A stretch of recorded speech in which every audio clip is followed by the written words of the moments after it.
నమస్తే welcome to వైక్ outlook.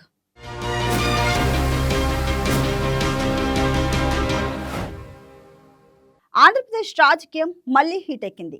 Krishna జిల్లా కృష్ణలంకలో rowdy sheeter Gade Saikrishna అదృశ్యం కేసు ప్రభుత్వం మీద, ముఖ్యంగా కూటమి భాగస్వామి జనసేన అధినేత డిప్యూటీ సీఎం పవన్ కళ్యాణ్ మీద రాజకీయ దాడులకు కేంద్రంగా మారింది. ఈ నేపథ్యంలో సీఎం చంద్రబాబు నాయుడు నేతృత్వంలోని కేబినెట్ సమావేశంలో మంత్రులకు కీలక సూచనలు చేశారు. వైసీపీ చేస్తున్న ఫేక్ ప్రచారాన్ని తిప్పికొట్టడం, ప్రభుత్వం తీసుకున్న పారదర్శక చర్యలను ప్రజల్లోకి బలంగా తీసుకెళ్లడంపై సుదీర్ఘ చర్చ జరిగింది. ఈ సమావేశం రాజకీయంగా మాత్రమే కాకుండా పరిపాలనా దృక్పథాన్ని స్పష్టం చేసే మైలురాయిగా మారింది.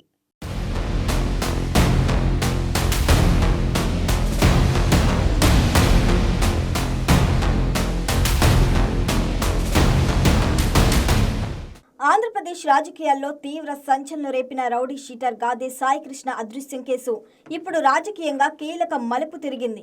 ఈ కేసుపై సీఎం చంద్రబాబు నాయుడు తాజాగా కేబినెట్ సమావేశంలో మంత్రులతో సుదీర్ఘంగా చర్చించారు. ప్రభుత్వం తీసుకున్న చర్యలు, ప్రతిపక్షం చేస్తున్న ఆరోపణలు, ముఖ్యంగా డిప్యూటీ సీఎం పవన్ కళ్యాణ్ ను లక్ష్యంగా చేసుకుంటున్న వైసీపీ రాజకీయాలను ఎదుర్కోవడంపై ఈ సమావేశంలో వ్యూహాత్మక చర్చ జరిగింది. కృష్ణలంక పరిధిలో రౌడీ షీటర్ గా నమోదైన గాదే సాయికృష్ణ అదృశ్యం కావడంతో ఈ వ్యవహారం బయటకు వచ్చింది. సాయికృష్ణ కనిపించకపోవడంపై అతని కుటుంబ సభ్యులు ఆందోళన వ్యక్తం చేయడంతో ఘటన వెలుగులోకి వచ్చింది. కేసు తీవ్రతను గుర్తించిన ప్రభుత్వం వెంటనే చర్యలు ప్రారంభించింది. కృష్ణలంక సర్కిల్ ఇన్స్పెక్టర్ నాగరాజును సస్పెండ్ చేయడం ప్రభుత్వ తొలి చర్యగా నిలిచింది. అంతటితో ఆగకుండా నిష్పక్షపాత విచారణ కోసం సీనియర్ ఐపీఎస్ అధికారి నేతృత్వంలో ప్రత్యేక దర్యాప్తు బృందాన్ని రంగంలోకి దించింది.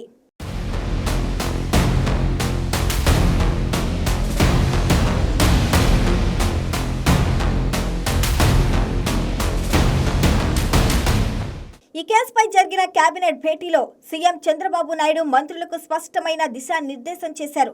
ప్రభుత్వం ఇప్పటికే పారదర్శకంగా వ్యవహరించిందని, తప్పు చేసిన అధికారులపై తక్షణ చర్యలు తీసుకుందని ఆయన నొక్కి చెప్పారు. ఈ వాస్తవాలను ప్రజలకు అర్థమయ్యే విధంగా వివరించవలసిన బాధ్యత మంత్రులపై ఉందని, ప్రతిపక్షం సృష్టిస్తున్న గందరగోళాన్ని తిప్పికొట్టాలని ఆయన పిలుపునిచ్చారు. చట్టాన్ని ఉల్లంఘించిన వారు ఎంతటి వారైనా సరే వదిలిపెట్టే ప్రసక్తి లేదు. బాధితుడి కుటుంబానికి పూర్తి న్యాయం చేస్తామని మేము ఇప్పటికే హామీ ఇచ్చాం. చట్టం తన పని తాను చేసుకుపోతుందని చంద్రబాబు మంత్రులకు స్పష్టం చేశారు. ఈ కేసులో వైసీపీ నేతలు డిప్యూటీ సీఎం పవన్ కళ్యాణ్ ను లక్ష్యంగా చేసుకోవటం అత్యంత కీలకమైన అంశంగా మారింది.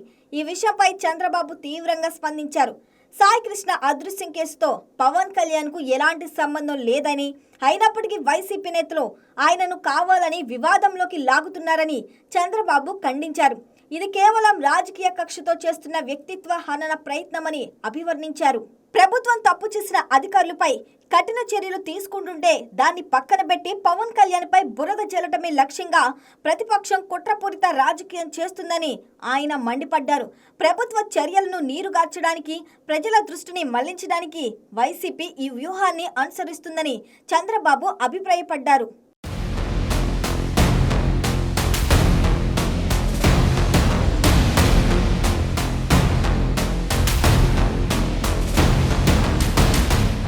ఈ సమావేశంలో మరొక కీలకమైన అంశం కూటమి సంఘీభావం. పవన్ ని టార్గెట్ చేస్తూ వైసీపీ చేస్తున్న దాడులపై కేవలం జనసేన నాయకులు మాత్రమే స్పందిస్తే సరిపోదని, టీడీపీ మంత్రులు, ప్రజాప్రతినిధులు కూడా ధీటుగా స్పందించాలని చంద్రబాబు స్పష్టంగా ఆదేశించారు. ఈ విషయంలో కూటమి మొత్తం ఒకే గొంతుకుతో మాట్లాడాలని, ప్రతిపక్ష ఆరోపణలకు సమర్థంగా సమాధానం ఇవ్వాలని చంద్రబాబు సూచించారు. టీడీపీ, జనసేన, బీజేపీ కూటమి నేతలందరూ ఏకతాటిపై నిలిచి ప్రజలకు వాస్తవాలు చేరవేయాలని ఆదేశించారు. వైసీపీ చేస్తున్న అసత్య ప్రచారాన్ని తిప్పికొట్టడంపై కేబినెట్ సమావేశంలో సుదీర్ఘంగా చర్చ జరిగింది. ప్రభుత్వం తీసుకున్న చర్యలను సోషల్ మీడియా ద్వారా ప్రజలకు స్పష్టంగా వివరించాలని నిర్ణయించారు. సిట్టు విచారణ పురోగతి, సస్పెండ్ అయిన అధికారులపై తీసుకున్న చర్యలు, బాధితుల కుటుంబానికి ఇచ్చిన హామీలు, ఇవన్నీ ప్రజల్లోకి తీసుకెళ్లే బాధ్యతను ప్రతి మంత్రికి అప్పగించారు. ప్రభుత్వం పారదర్శకంగా వ్యవహరిస్తుందని, న్యాయ ప్రక్రియ సవ్యంగా సాగుతుందని ప్రజల్లో నమ్మకం కలిగించాలని చంద్రబాబు స్పష్టం చేశారు.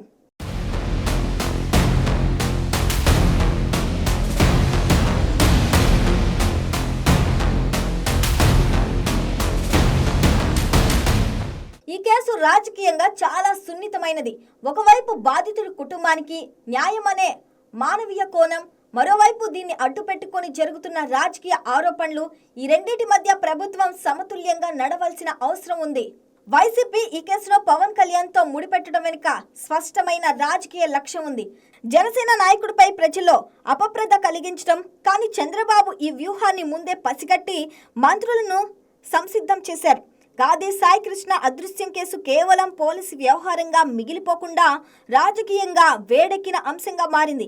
ప్రభుత్వం తక్షణ చర్యలు తీసుకున్నప్పటికీ ప్రతిపక్షం దీన్ని తమ రాజకీయ అస్త్రంగా వాడుకుంటుంది. ఈ నేపథ్యంలో చంద్రబాబు కేబినెట్ స్థాయిలో స్వయంగా జోక్యం చేసుకుని వ్యూహం రచించడం ఈ కేసుకు ప్రభుత్వం ఎంత ప్రాధాన్యత ఇస్తుందో స్పష్టం చేస్తుంది.